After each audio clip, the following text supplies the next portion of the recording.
খোজে পেছাল ফুলে জুবিন গাৰ্গ আৰু প্ৰিয়ংকা ভৰালীৰ কণ্ঠত মুক্তি পালে এটি ৰোমান্টিক গীত অভিমান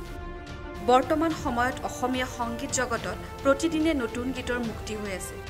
কিন্তু তাৰ মাজত কিছুমান বসা বসা গীতহে আমাৰ মাজত জনপ্ৰিয় হৈ পৰে আৰু হৃদয় স্পৰ্শ কৰিবলৈ সক্ষম হয় তেনে এটি ৰোমান্টিক হৃদয় স্পৰ্শী গীত অমৰজ্যোতি দাসৰ নিবেদনত জনপ্ৰিয় কণ্ঠশিল্পী জুবিন গাৰ্গ আৰু প্ৰিয়ংকা ভৰালীৰ কণ্ঠত লোহিতৰ কথাৰে আৰু দীপকেশ বৰগোহাঁইৰ সংগীত ব্যৱস্থাপনাত অভিমান শীৰ্ষক গীতটিৰ মুক্তি পাইছে আৰু গীতটো অধিক শ্ৰুতিমধুৰ হৈ পৰিছে এই গীতটি মূলতঃ প্ৰেমৰ গীত